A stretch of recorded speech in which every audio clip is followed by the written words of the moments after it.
Bonjour à tous, alors je vais choisir un micro, ça va être mieux. Sinon- Donc bonjour à chacun et à chacune. Donc on veut s'associer aux paroles de bienvenue que Pierre nous a adressées au début de la célébration. Voilà, hop. Et vraiment, soyez les bienvenus, on veut s'encourager les uns les autres, hein.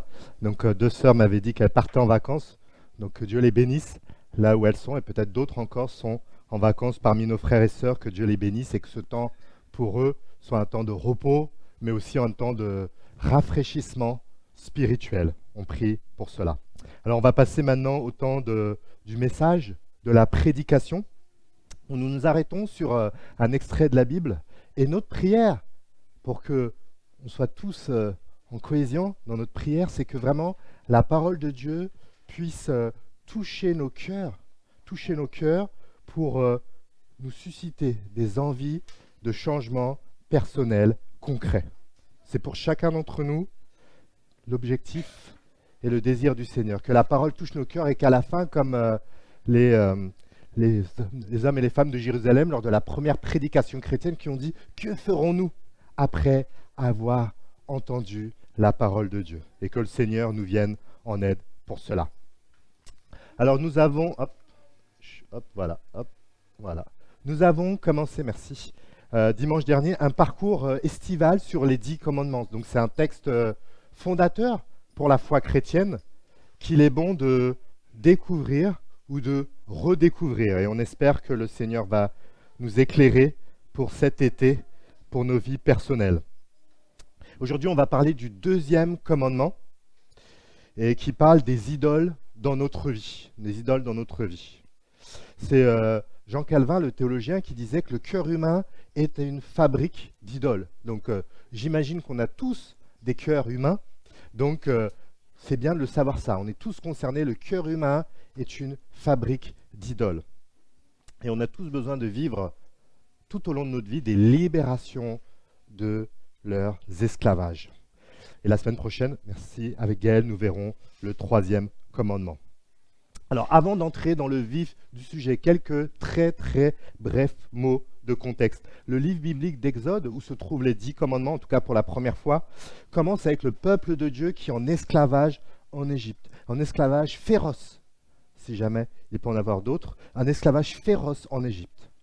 Heureusement, Dieu les a libérés avec puissance et avec éclat.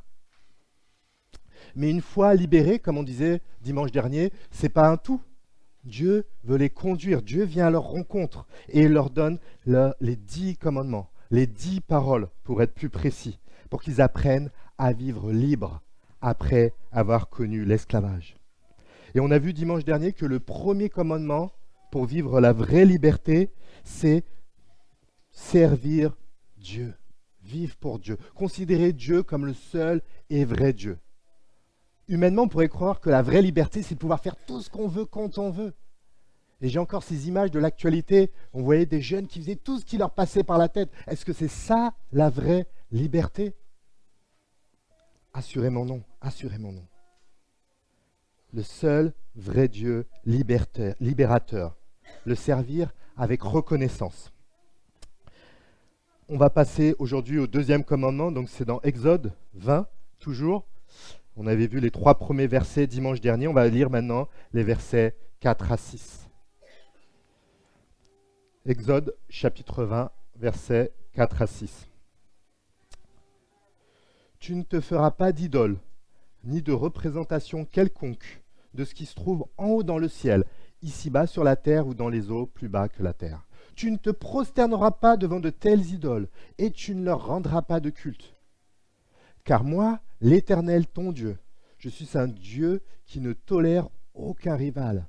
Je punis les fils pour la faute de leur père jusqu'à la 3e, voire la 4e génération de ceux qui me haïssent.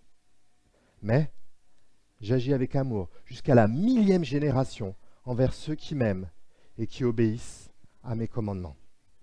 Voilà la parole de Dieu pour nous ce matin. Et il y a sûrement dans ces passages des choses qui nous dérangent, qui nous gênent. Que Dieu nous éclaire, que Dieu nous accompagne et qu'il puisse nous interpeller pour, comme les premiers chrétiens, dire « Que ferons-nous ? Que ferons-nous » Prions. Seigneur, merci pour ta parole de vie, Seigneur. Elle est vivante, elle est éternelle. Et pour nous, elle veut être la vérité, Seigneur. Des fois, il y a des éléments de cette parole qui nous dérangent, Seigneur. Mais aide-nous à les prendre, à les accepter et à chercher en toi la signification pour pas juste la comprendre, pas juste la saisir, Seigneur, mais pour la vivre. Merci pour ces 10 paroles que tu nous laisses pour cet été, Seigneur, qu'elles puissent nous transformer, Seigneur, et nous aider à avancer dans la vraie liberté que nous avons en toi. Amen. Alors, on va commencer par le commencement, comme vous en doutez bien.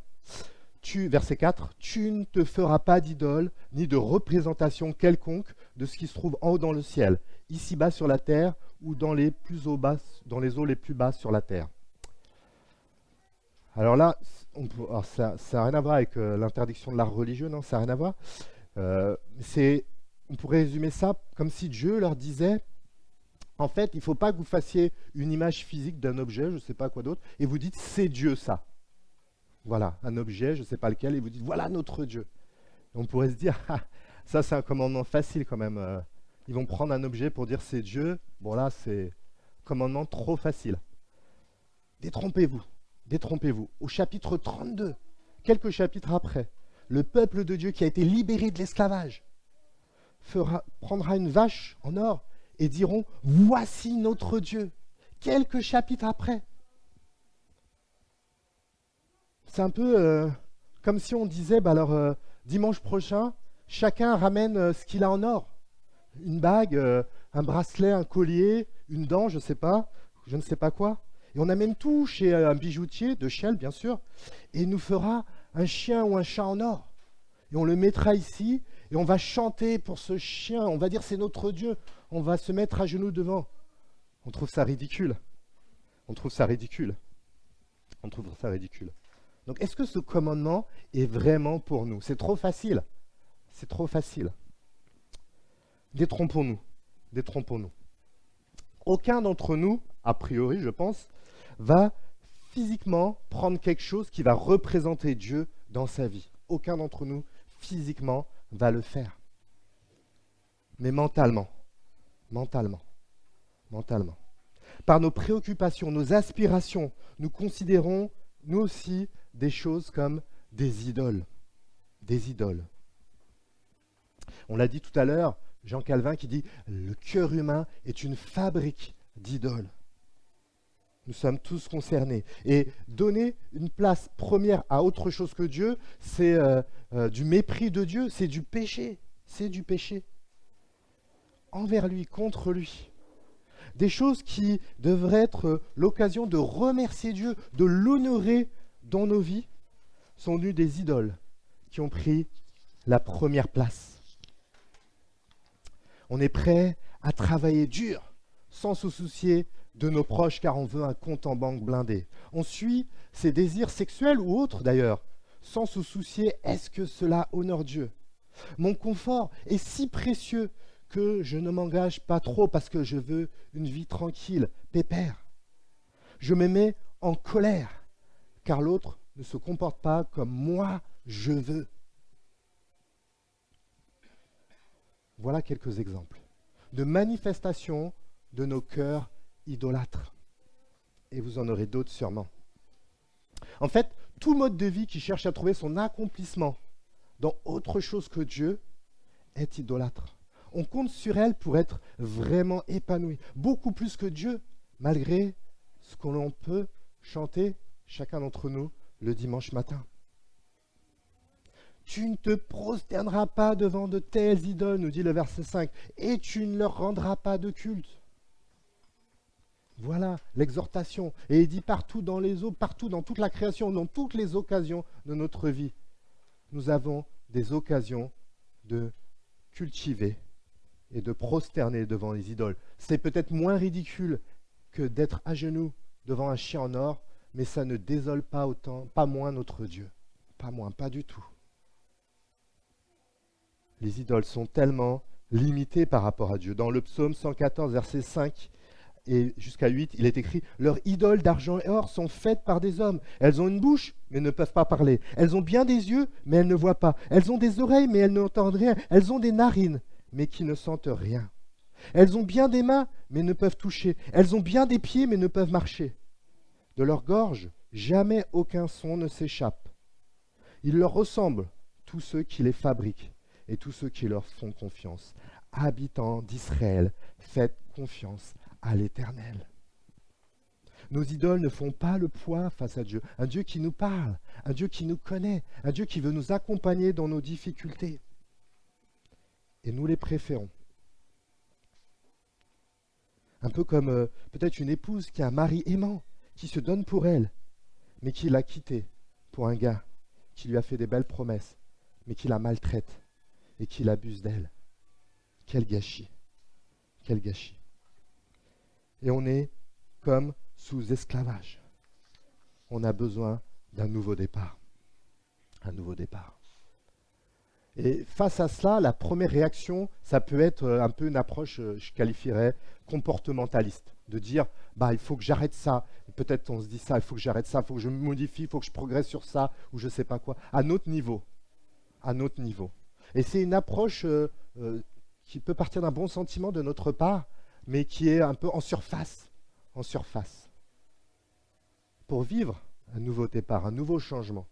Pour le peuple, à l'époque, comme pour nous ce matin, c'est Dieu qui est l'origine, le moteur, l'initiateur et le sens de tout cela. C'est Dieu, au chapitre 19, qui est venu à la rencontre de son peuple et qui lui a donné sa parole. On veut construire une relation unique.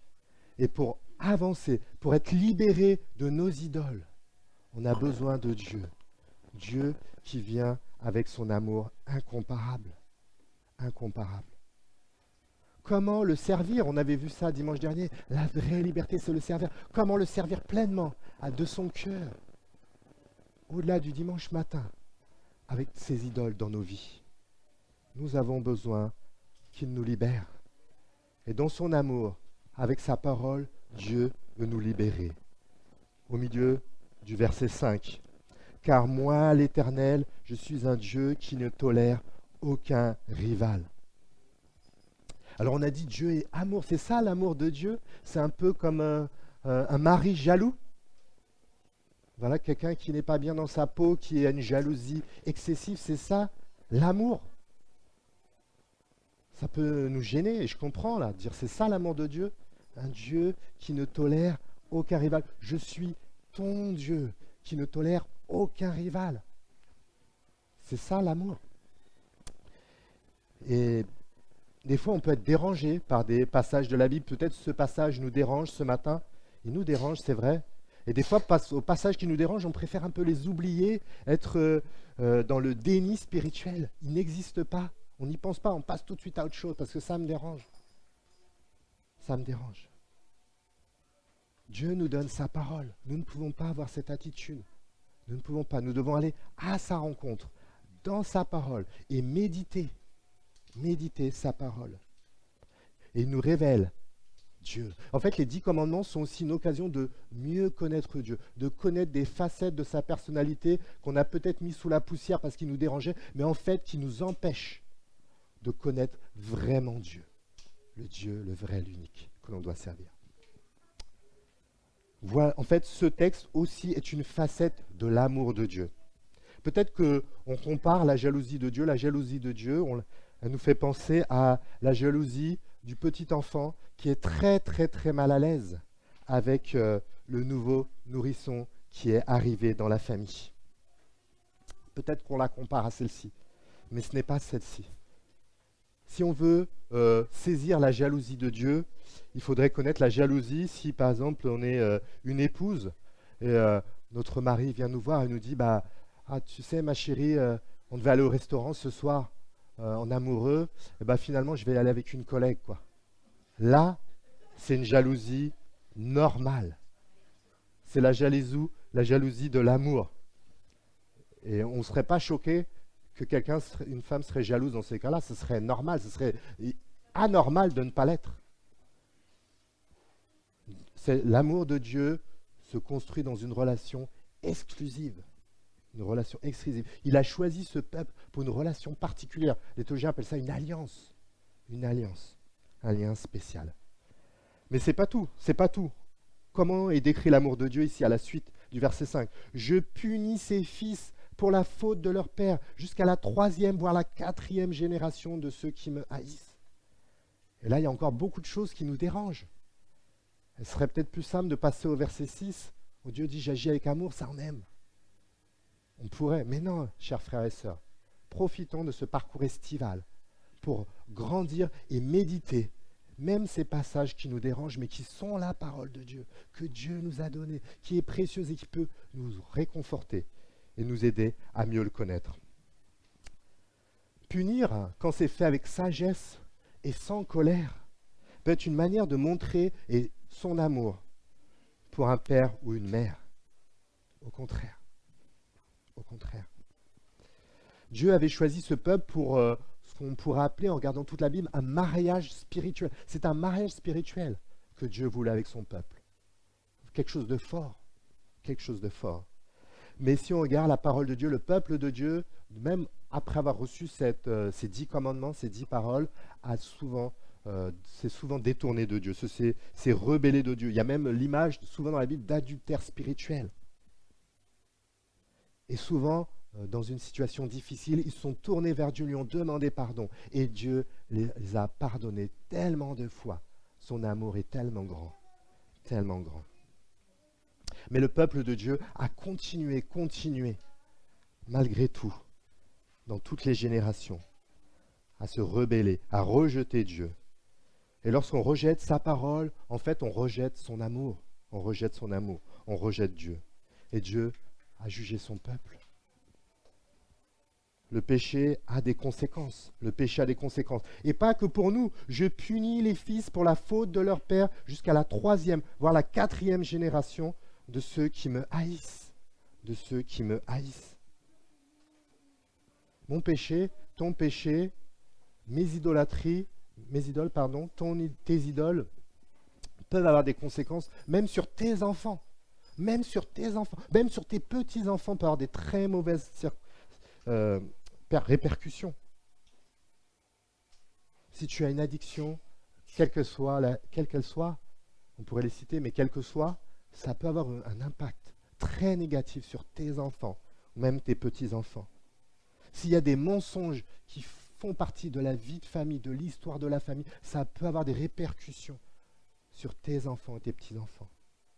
Même le matérialisme peut avoir des répercussions. Le péché, l'idolâtrie a des grandes répercussions dans nos vies, et pas que dans les nôtres. C'est ça aussi qu'il faut avoir en considération. Voilà la situation. Le cœur humain fabrique d'idoles. Face à ces paroles fortes du verset 5, que rajoute Dieu? Verset 6. Mais, c'est important les mais de Dieu, mais j'agis avec amour jusqu'à la 1000e génération. J'agis avec amour. Dieu agit avec amour. Jusqu'à la 1000e génération. Tout à l'heure, on avait 3-4 générations. Là, on parle de 1000e. Voilà l'image pour montrer que l'amour de Dieu est tellement plus grand que nos péchés. Tellement plus grand. L'amour de Dieu est tellement plus grand. Il n'y a pas de plus grand amour que l'amour de Dieu. Pas de plus grand amour que l'amour de Dieu. On peut le chercher ailleurs, on sera déçu. Il n'y a rien de plus grand que l'amour de Dieu. Et des fois, il y a le proverbe, pas biblique, mais qui est intéressant quand même, qui dit « Il n'y a pas d'amour, il n'y a que des preuves d'amour ». Dans l'idée que l'amour, ce n'est pas juste des belles paroles. Et la Bible dit « Petit enfant, n'aimez pas qu'en parole, mais en vérité ». Et l'amour de Dieu, c'est sa parole. Mais ce n'est pas juste une parole intellectuelle, c'est une parole qui s'est incarnée aussi en Jésus-Christ. Romains 5, verset 8 nous dit que comment Dieu prouve son amour envers nous, alors que nous étions encore des pécheurs, Christ est mort pour nous. Voilà la preuve ultime de l'amour de Dieu, qui est éternel. C'est plus que 1000 générations qui a une portée éternelle, des milliards de générations. L'amour de Dieu pour nous, personnellement, individuellement. Jésus a vécu la vie obéissante d'amour que nous aurions dû mener. Il n'a pas eu un cœur, il a eu un cœur humain, mais qui n'a fabriqué aucune idole. Il a été aux tentations, dès le début. On lui a promis la gloire. On lui a promis tous les plaisirs du monde. Mais il a resté avec cette fameuse parole. Tu adoreras le seul et vrai Dieu. Jésus a vécu la vie d'obéissante, d'amour que nous aurions dû vivre, mais qu'aucun d'entre nous, aucun, n'a pu vivre. Mais ce n'est pas tout. Jésus a pris sur lui la punition que dans sa justice, Dieu devait nous donner pour avoir méprisé son amour. Il l'a subi en mourant sur la croix pour nous. Galates 3,13, le Christ nous a libérés de la malédiction que la loi faisait peser sur nous en prenant la malédiction sur lui à notre place. Quel amour incomparable. Jésus est venu, il était déjà avec son Père depuis l'éternité, ils étaient en amour parfait. Il n'avait pas besoin de nous. Il n'avait pas besoin de nous. Et il a vu nos cœurs idolâtres, il les a vus de près, même physiquement en venant sur la terre. Mais malgré tout, décidé dans l'amour, il a donné sa vie pour nous. Il a donné sa vie pour nous. Quel amour incomparable. Et c'est cet amour qui peut transformer des idolâtres, comme nous sommes en tant qu'humains, en une épouse aimante, l'Église. La Bible nous dit qu'un jour, Jésus emmènera son épouse dans un monde empreint de son amour parfait. Et c'est une conviction forte pour nous, qui peut nous encourager dans nos perspectives de vie quotidienne.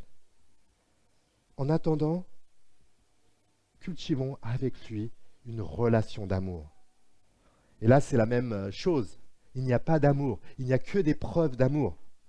Comment vivre cette relation d'amour ? Verset 6, il nous dit encore, je le relis, « Mais j'agis avec amour jusqu'à la 1000e génération envers ceux qui m'aiment et qui obéissent à mes commandements. » Voilà comment on montre l'amour. On suit les commandements de Dieu avec joie, avec persévérance. Jésus dira dans Jean 14, verset 15, « Si vous m'aimez, vous suivrez mes commandements. » Jésus a la puissance de changer notre mentalité. La solution est en lui, la libération est en lui. Et on prie qu'un jour, on puisse dire des chrétiens chélois ce qu'on en a dit des chrétiens de Thessalonique. On raconte quel accueil vous nous avez réservé et comment vous êtes tournés vers Dieu en vous détournant des idoles pour servir le Dieu vivant et vrai et pour attendre que revienne du ciel son Fils qu'il a ressuscité des morts, Jésus, qui nous délivre de la colère qui vient. On prie ça pour nous. Qu'un jour, les chrétiens d'ailleurs pourront dire ça, quoi. Ils voient comment nous sommes tournés vers Dieu en nous détournant des idoles pour servir le seul vrai Dieu vivant et son Fils qu'il a ressuscité, Jésus-Christ. Jésus-Christ. Et en Jésus, Dieu peut nous donner la capacité de nous réjouir de la chose la plus élevée, la plus désirable qui soit, la gloire de Dieu. Et par ces libérations, par notre attitude transformée, nous allons encourager d'autres à découvrir, ou peut-être même redécouvrir, l'amour de Dieu. L'amour de Dieu. Que ferons-nous, comme diraient les premiers chrétiens ? Première question, quelles sont tes idoles ? Quelles sont tes idoles ? Et comment les repérer ? Alors, je ne voudrais pas être un peu simpliste, parce qu'on a des situations de vie différentes. Et peut-être qu'on pourrait aller plus dans le détail lors de notre rencontre en semaine ou dans des échanges individuels. Mais quelques questions quand même qui peuvent peut-être nous aider. Quelle est la première chose que tu fais en te levant ? Quand tu penses à une journée, qu'est-ce qui t'enthousiasme ? Qu'est-ce qui t'enthousiasme ? À quoi penses-tu dans tes rêves inavoués ? Qu'est-ce qui accapare ton temps, ton argent, tes priorités ? Voilà des questions qui peuvent nous aider. Une fois qu'on les a repérées, l'idée maintenant, c'est d'avancer, mais en se basant sur l'amour de Dieu. L'amour de Dieu. Je relis ce verset. « Comment Dieu prouve son amour envers nous. Alors que nous étions encore des pécheurs, Christ est mort pour nous. » Romains 5, 8. Inspirés par cet acte d'amour incomparable, nous pouvons être libres. Nous pouvons être libres. Je pense à Joseph, qui était un des ancêtres du peuple de Dieu, qui reçoit les 10 commandements, qui, dans un moment de tentation sexuelle intense, fort, malgré ses désirs qui bouillonnaient en lui, il a eu cette phrase: comment pourrais-je faire un aussi grand mal et pécher contre Dieu? C'est son amour pour Dieu qui l'a poussé à agir et à fuir les situations difficiles, trop compliquées à gérer pour lui. Je pense aussi à Jésus qui disait: nul ne peut être en même temps au service de 2 maîtres, car ou bien il détestera l'un et aimera l'autre, ou bien il sera dévoué au premier et méprisera le second. Vous ne pouvez servir en même temps Dieu et l'argent. Ce qui va te donner envie de mettre Jésus et son épouse, l'Église, au centre de tes priorités, c'est l'amour de Dieu. L'amour de Dieu. Rien d'autre. Une sœur qui est maintenant partie en province avait dit une fois: j'aime plus Jésus que mes enfants. Et elle a rajouté tout de suite, pour ne pas nous choquer, elle a rajouté tout de suite qu'aimer plus Jésus l'entraînera à aimer mieux ses enfants. L'amour de Dieu, l'amour de Dieu. Aimer Dieu toujours plus. Je terminerai ce matin par juste quelques versets dans Colossiens au chapitre 3, versets 4 et 5. Le jour où le Christ apparaîtra, lui qui est votre vie, alors vous paraîtrez vous aussi avec lui, en partageant sa gloire. Faites donc mourir tout ce qui dans votre vie appartient à la terre, c'est-à-dire l'inconduite, l'impureté, les passions incontrôlées, les désirs mauvais et la soif de posséder, qui est une idolâtrie. Prions. Seigneur, merci pour ton amour incomparable, Seigneur. Ton amour qui va jusqu'à la 1000e génération, Seigneur. Ton amour qui a une portée éternelle, Seigneur. C'est cet amour qui nous a touchés un jour, Seigneur. Et cet amour qui veut continuer à nous transformer, à nous libérer de nos idoles, Seigneur. Tu sais nos cœurs humains, Seigneur. Tu nous connais, Seigneur. Nous avons besoin de ton aide, Seigneur. Nous avons besoin de tes délivrances, Seigneur. Nous avons besoin de toi, Seigneur. Tu es capable, Seigneur. Tu nous as déjà libérés de tant de choses dans nos vies, Seigneur. Tu peux continuer à faire la même œuvre spectaculaire, Seigneur. Nous voulons avoir foi en toi, Seigneur. Foi en ta parole, Seigneur. Foi en ton esprit qui est en nous, Seigneur. Délivre-nous des idoles, Seigneur. Et aide-nous à te servir, toi, Seigneur, le seul Dieu vivant, Seigneur. Et nous prions que ces transformations, Seigneur, puissent être des témoignages vivants autour des personnes qui nous entourent, Seigneur. Qui puissent voir que tu es le seul Dieu, Seigneur. Et qu'un jour tu apparaîtras, Seigneur, toi qui es notre vie, Seigneur. Et nous pourrons partager ta gloire, Seigneur. Il n'y a rien de plus beau ici-bas, Seigneur. Amen.